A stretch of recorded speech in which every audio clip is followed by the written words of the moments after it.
मेरा नाम जवार अली रज़ा जाफरी है। मैं हाल डिंगा फाटक ते मुकीम हाँ।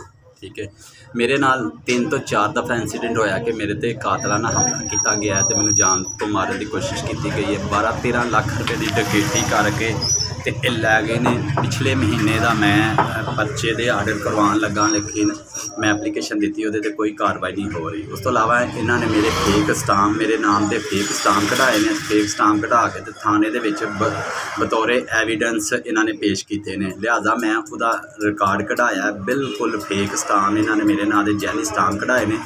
यदी भी एप्लीकेशन मैं थाना सिविल लाइन पर दी है, तो हले तक वो कोई कार्रवाई नहीं होती पई। 4-5 दफ़ा मेरे ते कातलाना हमला। अज सुबह तकरीबन 12 बजे के करीब मेरे शॉप के उत्ते 3 बंदे आए ने, 4। ठीक है, एक दे नाम का मैनूं पता लग गया, तो बाकी जिहड़े ने नामलोग ने इन्होंने घल के ते मेरे ते कातलाना हमला कराया गया। मैनूं इन्होंने मारिया कुटिया, तशद्दद किया, ते नाले मेरे ते सारे ना आए ने उपर। आई जी पंजाब अगे, फिर उस बाद CPO साहब, RTO साहब, तुहाडी मेहरबानी, माड़ा मस्कीन आदमी हाँ, मैनूं इंसाफ दिलाया जाए। मैं 1 महीना हो गया मैं खज्जल खुआर हो रहा। कभी मैं कचहरी जाना, कभी मैं अदालतें जाना, कभी मैं उन्होंने ना कि थाने चक्कर ला के हार हो गया, लेकिन मैनूं इंसाफ नहीं पिया मिलता।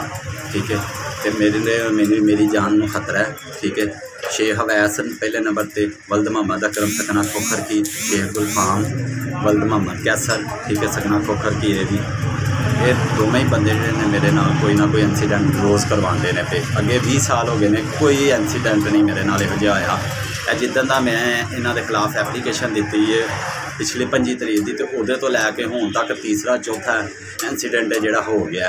तो बराए मेहरबानी IG पंजाब साहब, CPO गुजरांवाला, RPO गुजरांवाला साहब, इस चीज़ का नोटिस लिया जाए, तो मैनूं कानून के मुताबिक इंसाफ दिता जाए, तो मेरी जान की हिफाजत की जाए।